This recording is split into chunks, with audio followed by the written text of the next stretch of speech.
Winter's chill bit at Claire Williams's cheeks as she stepped into the animal shelter lobby, but it was the heavy hush inside that truly froze her.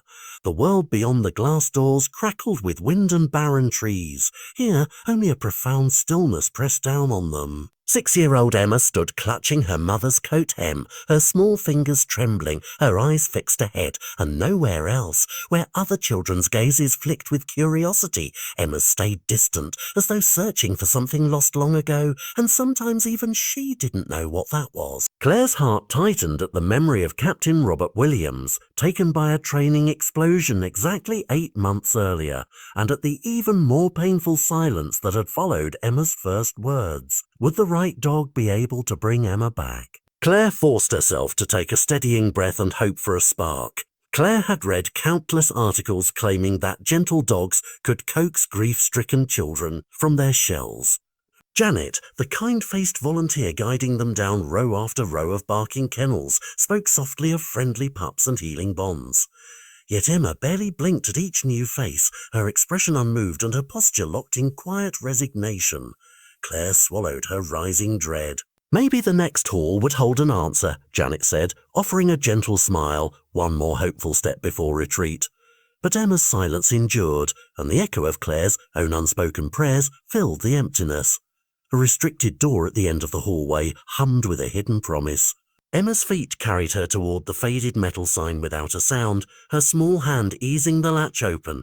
Beyond lay a cold, sterile corridor where flickering fluorescent lights made the walls bleed shadows, and the sharp scent of antiseptic mingled with something darker, fear, maybe, or sorrow. At the far end, a technician guided a frail German shepherd whose ribs poked through patchy fur and whose trembling legs barely supported him. There was no spark in his clouded eyes, only a dull haze of resignation. Emma froze, every muscle taut as she stared at him. Then she whispered as though speaking to her own broken heart. Stop! No tremor in her voice, no hesitation, just the crack of long-held silence. The technician halted. Claire burst through the doorway, panic and recognition warring on her face. But Emma needed no mother. Tears streaming down her cheeks, she flew into the dog's frail body, arms wrapping him in a fierce embrace.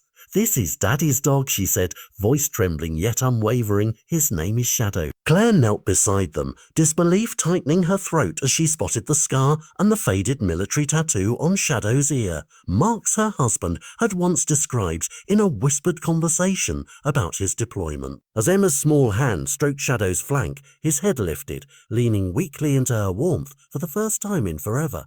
The shelter director, Alan Ellis, arrived breathless, pronouncing the dog terminal with a clinical detachment, only a 10% chance of survival. Claire rose defiantly, shielding Emma and Shadow beneath her arms. "He's family," she said, voice steady. Ellis hesitated, then reluctantly offered one last chance. The drive home was a study in hushed vigil. Emma perched beside Shadow in the back seat, one small hand resting gently on his paw as if fearing that any movement might make him vanish again. Claire watched them in the rearview mirror, the road ahead blurred by anxious tears. By the time they reached home, Shadow lay curled in an old blanket on the back seat, each shallow breath a quiet struggle for life. Inside, Claire carried him up the steps and laid him on a thick cushion by the fireplace. Emma wasted no time. She fetched her softest blanket, tucked his thin body snugly, then dampened a cloth to clean dirt from his fur with painstaking care. She whispered to him in gentle, broken phrases, words meant only for Shadow's ears. Claire lingered in the doorway, her tea growing cold in her hand, too sacred a moment to disturb. Later that night, Claire drifted in and out of fevered sleep on the living room couch. Then, soft and unexpected, came laughter, a faint melody that hadn't visited their home in nearly a year. She sat up, eyes finding Emma curled beside Shadow, both at peace in the firelight's glow.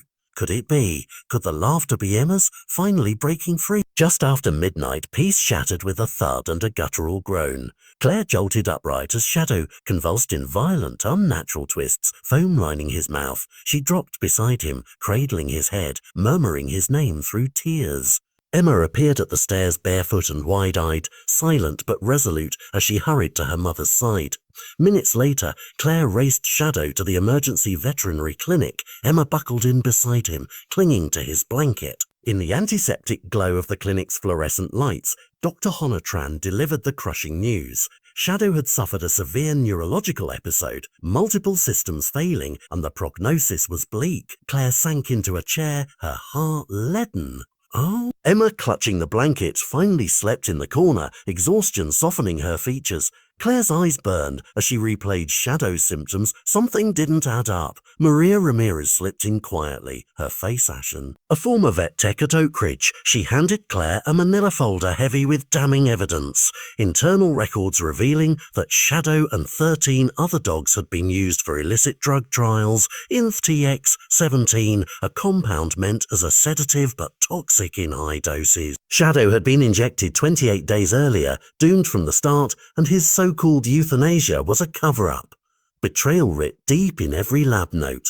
Armed with Maria's testimony, police executed a warrant at Oak Ridge. They uncovered locked cabinets of vials, signed inventories, and Ellis's own handwritten logs detailing each injection. By noon, Alan Ellis was in handcuffs, escorted away in silence. Justice, however small, beginning at last. Back in the clinic's ICU, Shadow lay entangled in wires and monitors that beeped like fragile signals of hope.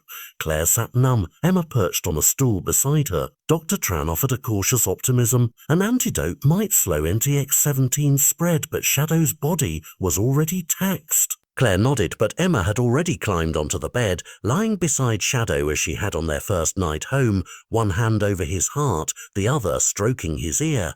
Then Emma sang, a soft, tremulous lullaby her father used to hum on long drives. Tear-stained cheeks, voice wavering yet insistent, she carried on note by note.